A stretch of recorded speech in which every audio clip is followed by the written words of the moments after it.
So when I was in my first job as a doctor, I was working in a medical ward and I gave a patient an overdose of a drug called nettlemycin, which is potentially very toxic to patients' kidneys.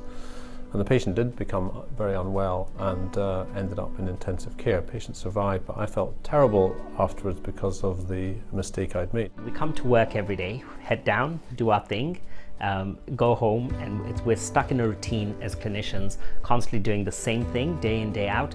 Do we ever audit ourselves? No, we only audit ourselves when things go wrong. We must first not do any harm, okay? And I think the risk for patients when they come to healthcare facilities or anywhere is in fact the risk that they are harmed. The more I thought about it, especially now, I realised that it wasn't really all my fault, that the system had actually made it more likely that I would make a mistake. I was the clinical lead for a patient safety programme in Scotland which developed and tested approaches to improving safety in primary care, and that worked with about 70 practices, and then that was successfully evaluated because it led to a reduction in harm, improved practice systems, developing practice teamwork, and was then spread to all 1,000 practices in Scotland, and that's been running for the past 3 years. I mean, this is well within the scope of primary care, right? We try to prevent things before they happen. Having done it now for a couple of years, there is a security that we get from having best practice. I mean, it's a part of our job is that we're worrying about people, we're worrying about medical conditions, we're worrying about our incompetency, we're worrying about have we ordered the right tests, have we thought of the right diagnosis, and so we're constantly living under a strain of could we be making a mistake here? Well, I think the message is that Safety in Practice program enables you to do something that you may have struggled to achieve. We've really promoted the nursing side of the practice here, and I think that's where the future of general practice lies, to be honest. There's been enormous changes in those 40 years, but I've been a practice nurse for 20 years, and even that's changed a lot from just doing as you're told by the doctor to now we've got nurses doing a lot of their own clinics.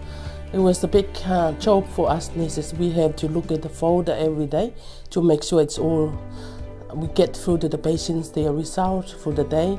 But since we came to the new program, it's more challenge for us nurses, and we are confident that we're doing that in upskills for us as well, and then take the load from our doctors. As a nurse, I feel like more valued now. So like I'm sure like my other colleagues feel the same. We're learning more, and we understand patients, how to treat patients better. We understand what each patient is going through, what's their problem. The program actually allowed us an opportunity to actually think differently, look at things closely, and focus on a process. I think the good thing is one of our GPs was finding that that he felt that he was the only GP that was doing this efficiently before we started the process, and having discussed it with him and getting some feedback, he says that he's noticed that there's been a big improvement in a lot of this, and it's really kind of relieving a lot of his burden.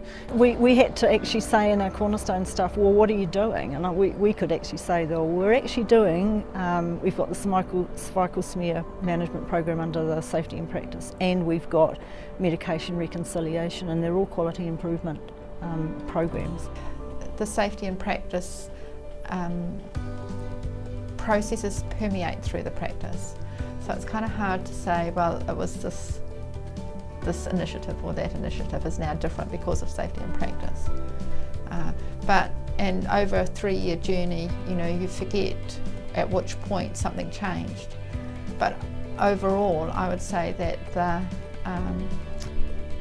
the adherence to quality improvement processes is a lot stronger. The knowledge of how to undertake quality improvement processes is incredibly improved. I just think it's really increased our team feeling here. The meetings have instead of just clinical meetings being held just by doctors, we're doing it with nurses and also with reception staff. So it really just makes it a lot more clear for all of us if something's feeling a little bit like we need to be aware of it. I think the results handling audit and the whole process has led to much better communication. I think it's also led to better trust. Safety in Practice has brought our team together. We have a lot more meetings than we used to, and everybody comes to those meetings and is involved in the meetings. I think everybody feels they can contribute to anything they like, that they can bring up any problems that they're finding. One of the key drivers for me in my whole of my medical practice has been to provide the best quality, and if I can see how to do something in a better way, then I want to be able to do it. And Safety in Practice has really given me a tool which I can take to practice easily enough and improve quality well, without me having to do all the hard work. There's been a lot of hard work done behind the scenes to get the programs in place and think about them, and it's just a matter of being open to change and open to inviting a new style of practice in. And as I say, utilising nurses, but you know, it works very well. It just is a quality improvement tool that fits very well within general practice. I see this programme as having the potential to spread to all GP practices in New Zealand. I see the programme as having the potential to spread to all community pharmacies in New Zealand. So our aim with Safety in Practice is to embed this into general practices and make it business as usual. So if we've got great systems, great processes, then we come to work, we're doing our, our results handling, medication reconciliation, and it's business as usual. To all practices that have been involved in the programme, I congratulate you. You have made huge amounts of changes to your practice that will benefit your patients and your team. And to those practices that are thinking about embarking on this journey, I would say to you, give it a go. There is some work up front to make changes, but actually the rewards are enormous. And practices sometimes don't realise how far they've come in the journey of improvement. There's better teamwork, better culture, staff take on new roles, people get greater professional satisfaction. In the end of the day, you have the confidence that your systems are safe and reliable, and that's good for you and it's fantastic for your patients.